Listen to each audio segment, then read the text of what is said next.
तो ये हो गया आपका थॉमसन एटॉमिक मॉडल, जो मैंने बताया कि जो है एक तो इलेक्ट्रिकल न्यूट्रलिटी को एक्सप्लेन करने में सक्सेस रहा, दूसरा जो पॉजिटिवली चार्ज मैटर है उसकी यूनिफॉर्म डिस्ट्रीब्यूशन को एक्सप्लेन करने में सक्सेस रहा। बट परमाणु का जो स्पेक्ट्रम है उसकी व्याख्या करने में यह मॉडल असफल रहा। उसके बाद जो नेक्स्ट कंसेप्ट आता है that is Rutherford's nuclear model.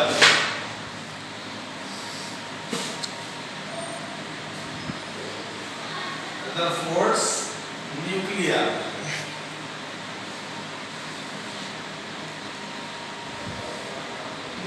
Model बहुत इंपॉर्टेंट मॉडल है। रदरफोर्ड की बड़ी महत्व है एटॉमिक स्ट्रक्चर को एक्सप्लेन करने में। तो यह मॉडल जो रदरफोर्ड ने दिया उसमें क्या किया उन्होंने, उसमें उन्होंने एक रेडियो एक्टिव एलिमेंट ले लिया, एक रेडियो एक्टिव एलिमेंट ले लिया उन्होंने। रेडियो एक्टिव एलिमेंट को लेकर और उसके रास्ते में एक ग्लास रोड रख दिया। मैं एक्सपेरिमेंट की पिक्चर बनाकर दिखा रहा हूँ। एक ग्लास रोड रख दिया, उसके बाद उसमें एक gold foil, thin gold foil रख दी और आगे एक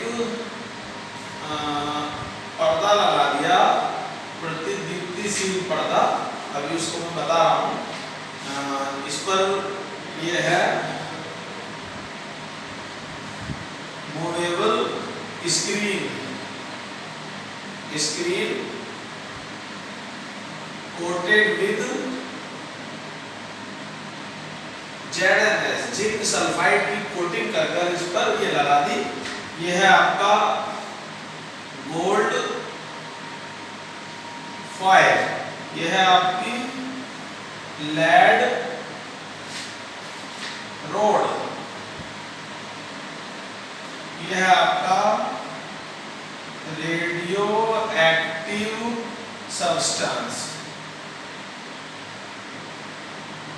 और रेडियो एक्टिव सब्सटेंस के बारे में आप परिचित होंगे ही, नहीं होंगे तो अभी आपको रेडियो एक्टिव सब्सटेंस से भी परिचित कराते हैं।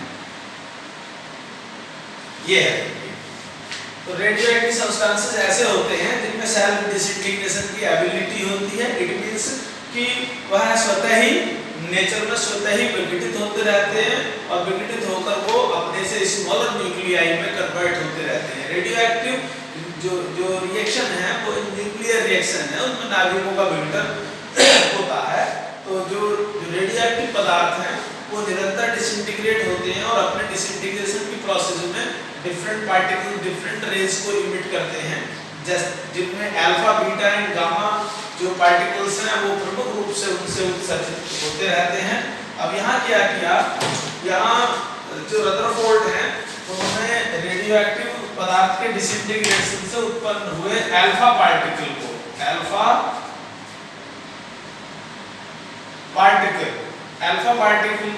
को जो है यहाँ गोल्ड फॉयल पर एक लेड रोड बीच में लगा दी, उसके थ्रू एक जो चांदी की पतली पन्नी पर यहाँ अटैक कराया।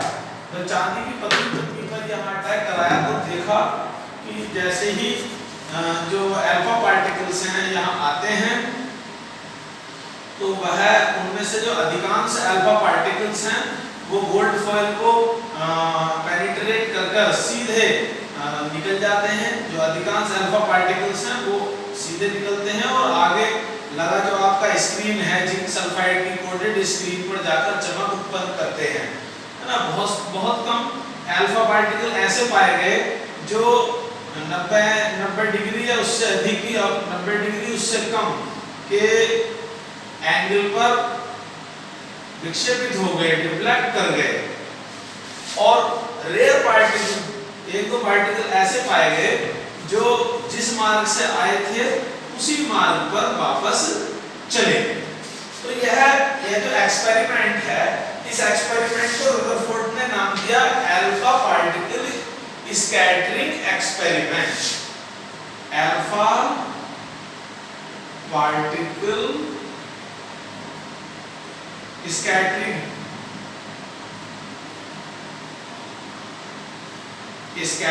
एक्सपेरिमेंट ऑफ रदरफोर्ड द्वारा दिया गया अल्फा कण विकिरण प्रयोग है ये। तो इस प्रयोग के आधार पर रदरफोर्ड ने यह बताया कि जो परमाणु है, जो एटम है आपका, उसका अधिकांश जो एरिया है वो खाली है, क्योंकि जब अल्फा पार्टिकल्स की उन्होंने अटैक कराया गोल्ड फॉइल पर, तो अधिकांश अल्फा पार्टिकल उससे पार करके सीधे बाहर चले गए और वो स्क्रीन पर जाकर टकराए जहां चमक उत्पन्न हुई। तो इससे ये स्पष्ट है कि जो परमाणु है आपका, जो एटम है, उसका अधिकांश भाग खाली है। दूसरा, कुछ पार्टिकल 90 डिग्री से अधिक या कुछ पार्टिकल 90 डिग्री से कम के एंगल से डिफ्लेक्ट हो गए, विचलित हो गए, और बहुत कम पार्टिकल उसी मार्ग में वापस चले गए। तो इससे यह स्पष्ट हुआ, सहज निष्कर्ष निकाला रदरफोर्ड ने कि परमाणु के केंद्र में कोई रिजिड का मतलब होता है ठोस, कोई रिजिड पॉजिटिवली चार्ज सेंटर है ना, जो पॉजिटिवली चार्ज अल्फा पार्टिकल्स को विचलित कर रहा है।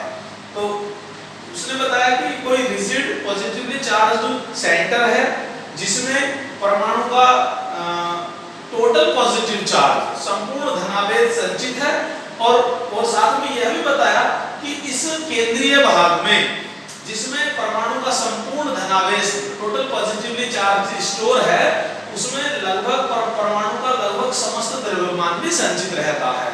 और रदरफोर्ड ने परमाणु के इस धनावेशित केंद्रीय भाग को, सेंट्रल पॉजिटिवली चार्ज जो आपका पॉइंट है, इस पॉइंट को रदरफोर्ड ने न्यूक्लियस यानी नाभिक का नाम दिया। अर्थात नाभिक क्या है?